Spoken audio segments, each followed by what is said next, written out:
I reckon if the Taliban's plan of using a DeLorean car powered by lightning striking a church steeple to travel back in time is going to work, 1776 is already too late. The battle has been fought and lost.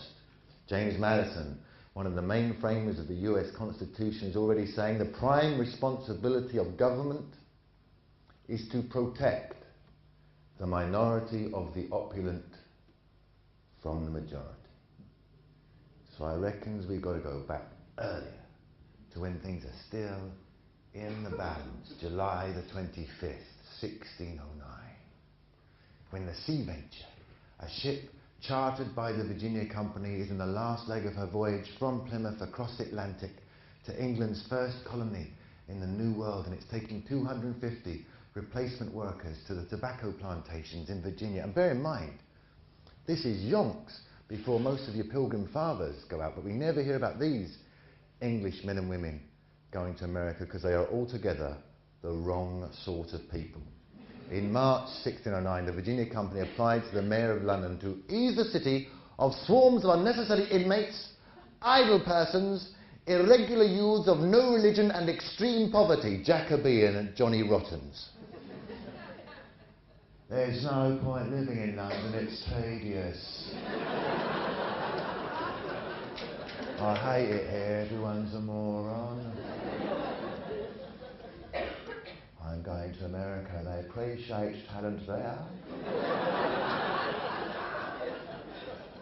Dispossessed farm labourers is on board the Sea Venture. Also, 2 Native American Powhatan Indians, Namantuck and Matchumps, returning to Virginia after a short holiday in England. And also on board the Sea Venture are dangerous, religious, subversive elements. The Virginia Company had said to the City of London, look, colonies is a good way of, as they put it, to remove the matter of sedition out of the city. And the 16th and the 17th century...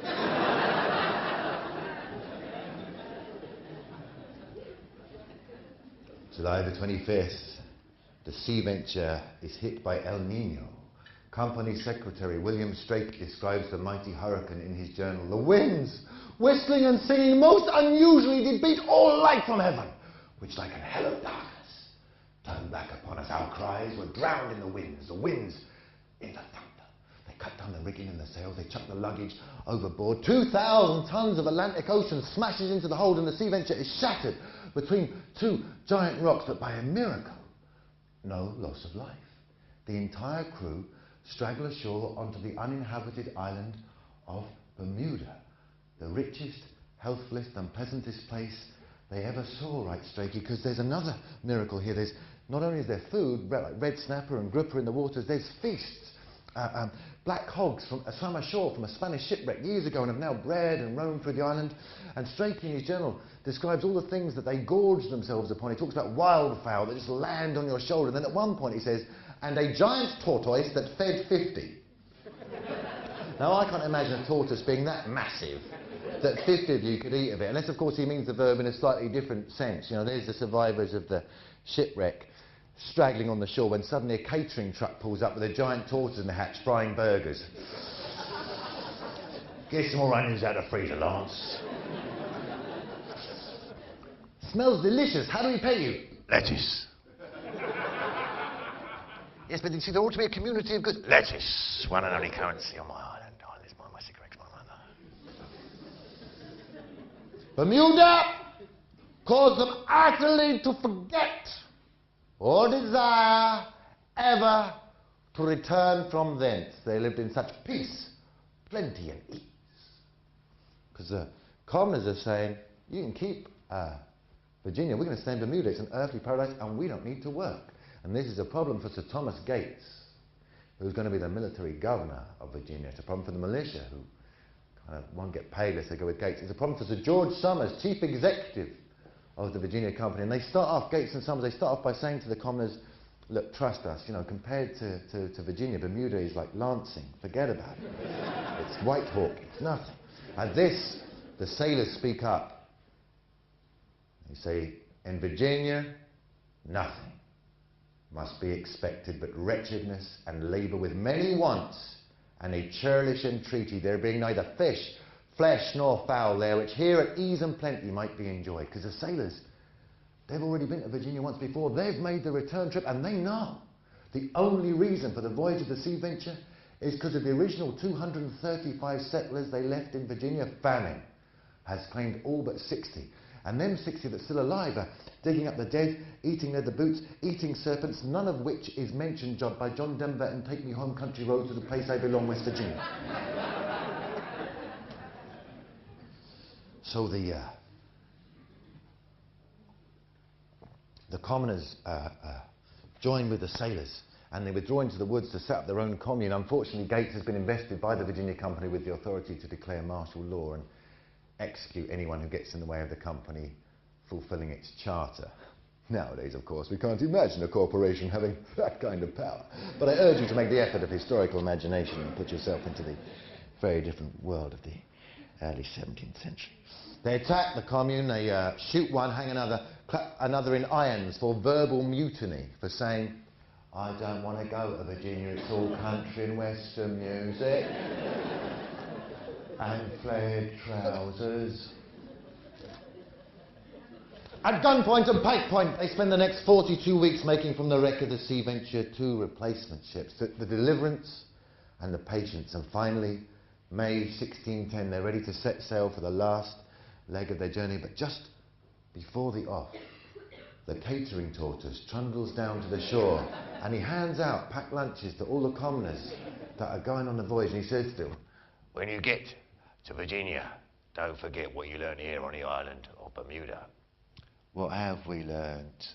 That will become clear to you when you get there. They arrive in Golden Virginia, and already the land's been carved up, just a few big families own it all, and there erupts what Strachey calls a tempest of dissension. No one accepts the authority of Gates and Summers. 1 in 7 settlers runs away from Jamestown, follows Namantuck and Matchumps, goes and lives with the Powhatan Indians, partly for reason that victuals was scarce with us, partly for common cause. Because the same thing happening to the Powhatan land is happening to the land in England, and this is still a live issue. I'm on tour at the minute. When I do gigs in places like, I know, Dover, people come up to me after the show and say, as a matter of fact, Robert, the Queen isn't a parasite. No, as a matter of fact, I think you'll find most of her money comes from her land. And you think, whose land? Our land, taken from us by theft and murder and the clever use of hedges.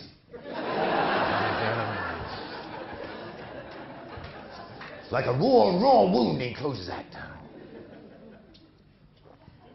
But as they dance around the fire and experience the first taste of liberty, as they change their names, the 17-year-old Robert Markham becomes known as Maltapas. As they learn the language and assimilate, they are forgetting to heed the wise warning of the catering tortoise very much to their own peril. And we shall leave them in heedless jeopardy while we return very briefly to London to look at 2 highly influential shareholders of the Virginia Company. Number 1, Sir Francis Bacon, Attorney General and Torturer-in-Chief of all England, of whom more later. Number 2, Mr.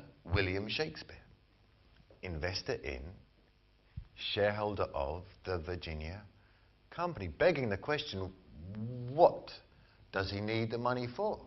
Every play a hit. Tourists like Namantuck and Matchumps coming all the way from America to visit Anne Hathaway's cottage in the days when she still lived in it. You do the tour of Anne Hathaway's cottage and there she is, the neglected, deserted, abandoned wife, slumped in the corner, swigging from a bottle of sack or a glass of posset, going, oh, you all think he's so fucking great, isn't he?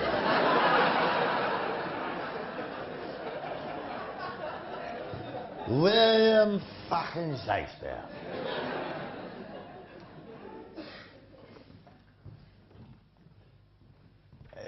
That's his portrait there. That's him. That's him there. Although in real life, he doesn't have the word cunts tattooed on his forehead. I wrote that.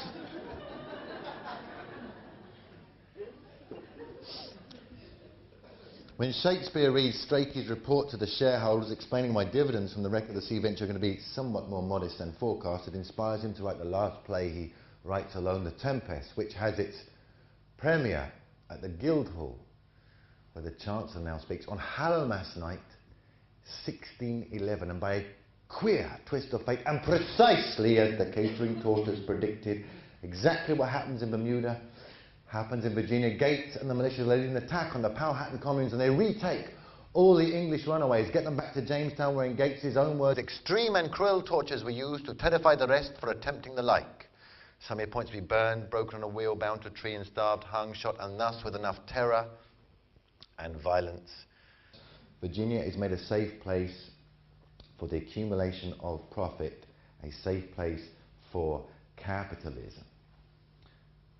And this is a pattern that continues right to the present day, incidentally. In the last 20 years, Chomsky has noticed a very strong statistical correlation over the last 20 years in Latin America. In any given year, in the last 20, whichever Latin American regime is the leading recipient of US military aid, same year, Amnesty International has the same country pegged as #1 human rights abuser. And of course, what those two things are: most favourable investment climate for the accumulation of profit. All of which, incidentally, may explain a curious sight I saw in Mexico this time last year, and a little bit. I happened to be out there doing arduous research for my novel during Carnival Week, the Fiesta de Candelaria. And I'd read in the local papers while I was out there that the most popular carnival disguise that week throughout the whole of Mexico was Osama bin Laden.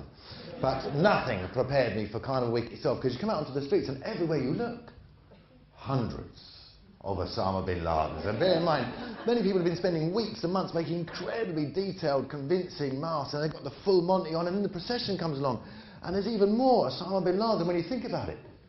The safest place for Osama bin Laden is in a Mexican carnival, just.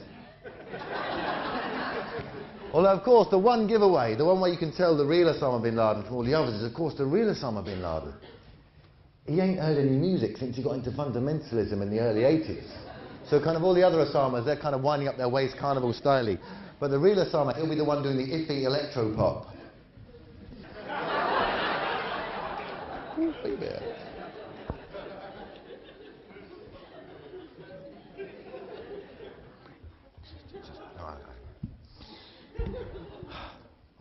My favourite part of the show.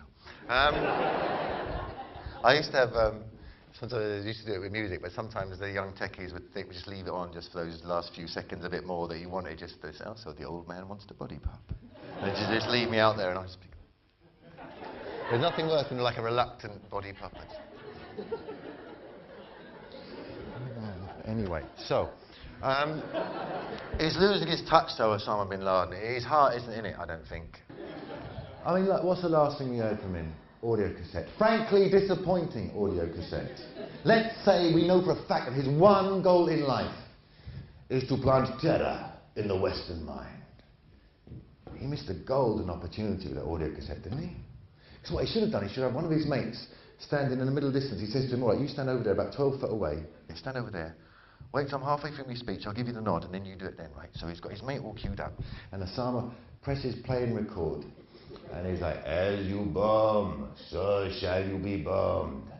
As you kill, so shall you be killed. Evening Standard! Evening Standard! Standard! Oh, fucking hell, he's here, man, he's fucking here. On to it a minute, and that's, by the way, when you're in Middle England, that's their dirty little secret fantasy. Their fantasy is that a suitcase bomb will go off in like London or Liverpool, Leeds or Birmingham, and it'll get rid of all us sexual deviants and political extremists. Middle England will take over again, and Level 42 will be back at the top of the charts where they always belong. Ain't gonna happen. So in Jamestown in 1611, what you got is a political order made by and for transnational corporations, a perfect definition of corporate-led globalization. The first seeds of the political order that, like a virus, has spread and dominates the world today. A political order made by and for transnational corporations is planted Jamestown in 1611, and as night follows day, 11 years later, 1622, Sir Francis Bacon writes a highly influential pamphlet called An Advertisement Touching an Holy War, in which he says the only way to heal the growing breach is to engage in a popular quarrel abroad.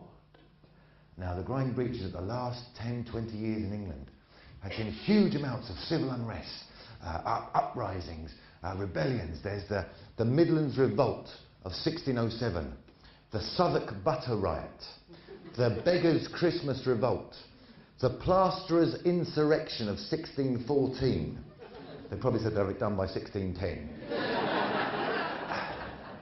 The only way to heal the growing breach is to engage in a popular quarrel abroad, and the target of Bacon's jihad is Caliban.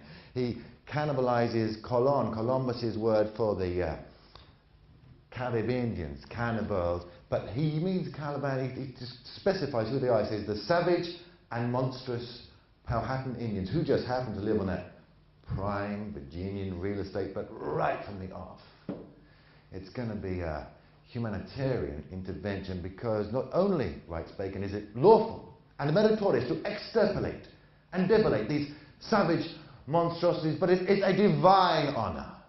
And that, though the deliverer came from one end of the world to the other. It's important to see